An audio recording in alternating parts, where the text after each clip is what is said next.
Hello viewers, welcome to Filmicraft. நான் உங்கள் அருண்.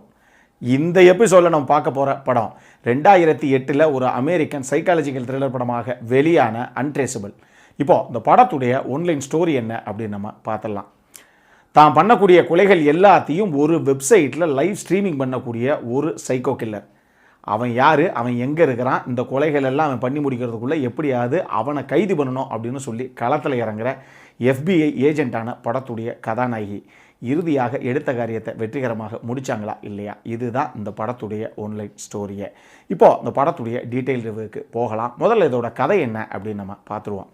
படத்தில் நம்ம கதாநாயகியுடைய பேர் ஜெனிஃபர் மார்ஷ். இவங்க பேசிக்காக FBIயில் ஏஜென்ட்டாக இருக்கக்கூடிய ஒரு நபர். இவங்களுக்கு ஒரு அழகான குடும்பம். இவங்களுடைய கணவன் இப்போ உயிரோடு கிடையாது. இவங்களுக்கு அம்மா, ஒரு பொன் குழந்தை, இந்த 2 பேர் மட்டும்தான் இவங்களுடைய வீட்டில்.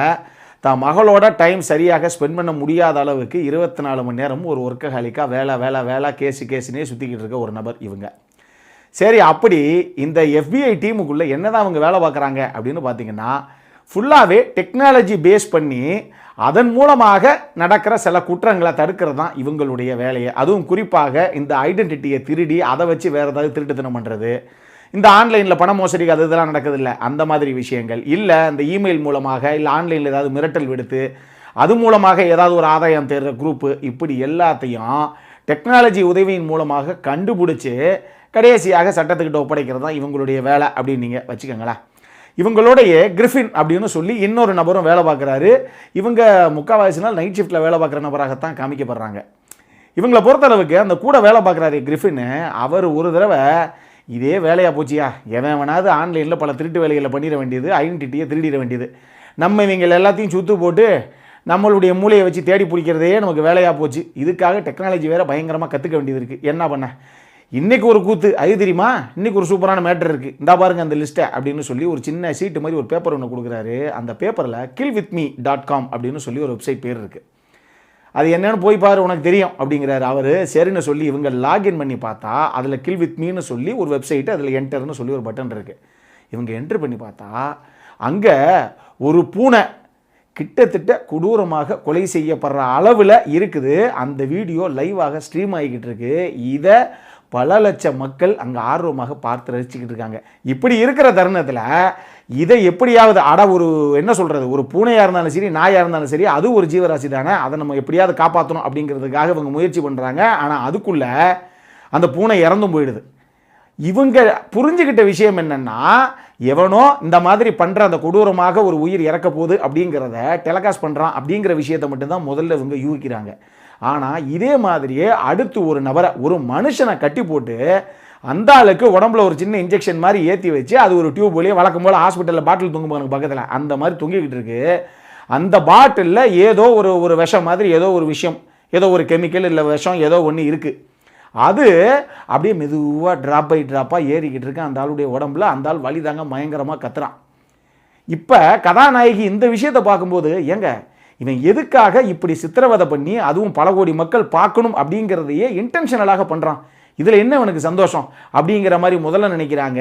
ஆனால் இந்த பர்டிகுலர் வெப்சைட்டை பார்க்கக்கூடிய அந்த வியூவர்ஸுடைய கவுண்ட்டு அங்கே லைவாக உங்களுக்கு ஓடுது கீழே. இந்த கவுண்ட்டை அதிகரிக்க இந்த கட்டி போட்டிருந்த ஒரு நபருடைய உடம்புக்குள்ள அந்த விஷம் இறங்குது பார்த்தீங்களா, அது பயங்கர ஸ்பீடாக இறங்க ஆரம்பிக்குது.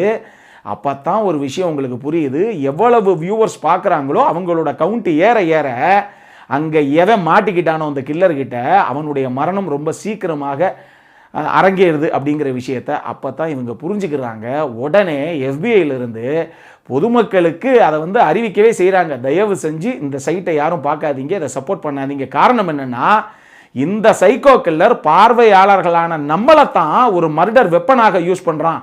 நமக்கே தெரியாமல் நம்ம ஏதோ போதுன்னு ஆர்வமாக உள்ள லாகின் பண்ணி பார்க்க அது அங்கே இருக்கிறவன், அதாவது அவங்ககிட்ட மாட்டிக்கணுடைய அந்த உயிரை உடனே பறிச்சிருது. இதை புரிஞ்சுக்கங்க அப்படின்னா நம்ம ஆளுகளுக்கு எங்கே ஆர்வம் விட்டுச்சு, யாரும் இதை நிறுத்தின பாடு இல்லை. அது மட்டுக்கு மில்லியன் கணக்கில் கோடி கணக்கில் வியூஸ் போய்கிட்டே இருக்குது உள்ள. அவங்கிட்ட மாட்டின எல்லாரும் இதனாலேயே உடனே மரணிச்சும் போயிடுறாங்க. இவங்க இதுக்கு காரணமான அந்த நபர் யார், ஏங்க இவனை தட்டுறோம் தூக்குறோம், இல்லாட்டினா எத்தனை உசுரிங்க பலி போகும் அப்படிங்கிறது தெரியாது அப்படின்னு இவங்க களத்தில் இறங்கி ஒரு பக்கம் இவங்க தேட, அடுத்தடுத்து இதே மாதிரி அந்த மரணங்கள் அரங்கேறுது. எல்லாமே லைவ் டெலிகாஸ்டாக அதை லைவ் ஸ்ட்ரீமிங் பண்ணப்படுது அங்கே இருக்கிற அத்தனை மக்களுக்கும். இறுதியாக இந்த குற்றவாளியை, இந்த சைக்கோ கில்லரை நம்ம கதாநாயகி பிடிச்சாங்களா இல்லையா, இதுதான் இந்த படத்துடைய மொத்த கதையை.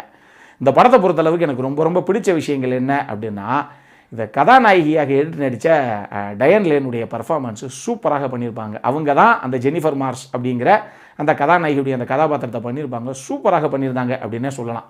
இந்த படத்தில் எல்லாருமே நீட்டான ஒரு பர்ஃபார்மன்ஸை கொடுத்துருந்தாங்க. பட் இருந்தாலும் டயன் லேனுடைய அந்த பர்ஃபார்மன்ஸ் தான் அந்த படத்தை கடைசி வரைக்கும் பரபரப்பாக ஒரு சிங்கிள் ஹேண்டர்லேயே அவங்களுடைய ஷோல்டர்லேயே அந்த கதையை தூக்கிட்டு போனாங்க அப்படின்னு சொல்லலாம். சூப்பரான ஒரு பர்ஃபார்மன்ஸ் அவங்ககிட்ட இருந்து எல்லாருமே நீட்டாக தான் பண்ணியிருந்தாங்க. அது போக கிரீகரி ஹாப்லிட் சூப்பரான ஒரு டேரக்டர், ஃப்ராக்சர் படத்துடைய டேரக்டர் அவர் தான்.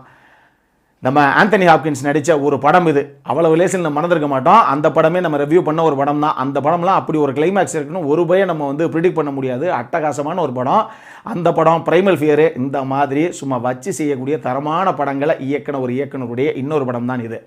சூப்பரான ஒரு படம். இதனுடைய கதையும் சரி, திரைக்கதையும் சரி, மேக்சிமம் எந்த அளவுக்கு பரபரப்பாக எடுத்துகிட்டு போக முடியுமோ அந்த அளவுக்கு போயிருப்பார். ஆனால் இது 2008 வெளியான ஒரு படம். அதுக்கடுத்து இப்போ எக்கச்சக்கமான படங்கள் இந்த மாதிரி வந்து இந்த சீரியல் சைக்கோ கில்லரு, அது எப்படி கதாநாயகனோ இல்லை கதாநாயகியோ கண்டுபிடிக்கிறாங்க அப்படிங்கிற மாதிரி ஊருப்பட்ட படம் நம்ம பார்த்துட்டோம். அதனால ஒருவேளை இன்னைக்கு பார்க்கறதுக்கு அவ்வளோ பெரிய படம்னு சொல்ல முடியாதுங்க, நல்லா தான் இருக்குது படம், பட் தான் இப்போது புதுசாக எதுவும் இல்லை அப்படிங்கிற மாதிரி ஒரு ஃபீல் நமக்கு வருது. இதை நான் இங்கேயே கிளியராக சொல்லிடுறேன். இதை தாண்டி இந்த படத்துடைய சினிமோட்டோகிராஃபியும் சரி, கிறிஸ்டோஃபர் எங்களுடைய மியூசிக்கும் சரி இந்த படத்திற்கு மிகப்பெரிய பலம். ஏன் ஈவன் எடிட்டரான டேவிட் கூட நீட்டாக தான் வச்சுருந்தார் கட்ஸை. இந்த படத்துடைய எடிட்டிங்கை பொறுத்தளவுக்கு எந்த ஒரு காட்சியுமே தேவையில்லைங்க, இதெல்லாம் இந்த 10 நிமிஷத்துக்கு வெளியே போட்டுருக்கலாம் அப்படின்னு நம்ம சொல்லவே முடியாது. கிட்டத்தட்ட ஒரு 1 மணி நேரம் 37 நிமிஷம் அந்த அரவுண்டு தான் நெருக்கி ஓடுற ஒரு படம் அப்படின்னு வச்சுக்கோங்களேன். என்ன காட்சிகளை தேவையோ அதை மட்டும் நீட்டாக கட் பண்ணி வச்சுருப்பார் டேவிடு. சூப்பராகவே இருந்தது இந்த படம்.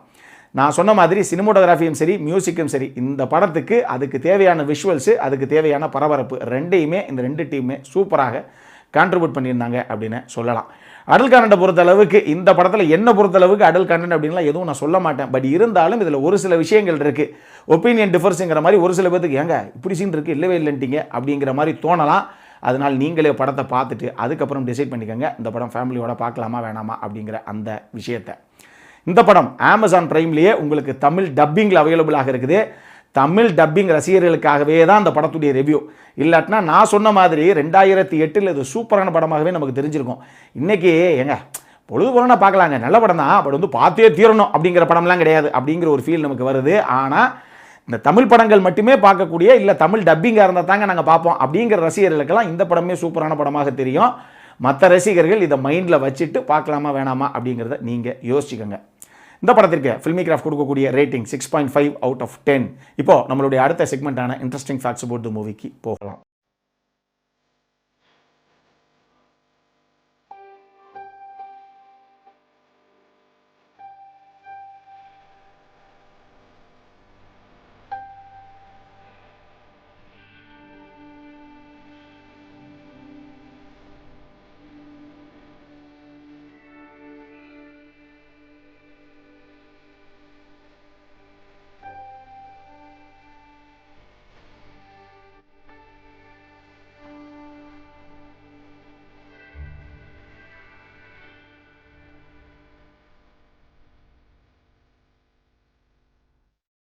இந்த வீடியோ பிடிச்சிருந்ததுன்னா லைக் பண்ணுங்கள், ரொம்ப பிடிச்சிருந்ததுன்னா உங்கள் ஃப்ரெண்ட்ஸ் எல்லாத்துக்கும் ஷேர் பண்ணுங்கள்.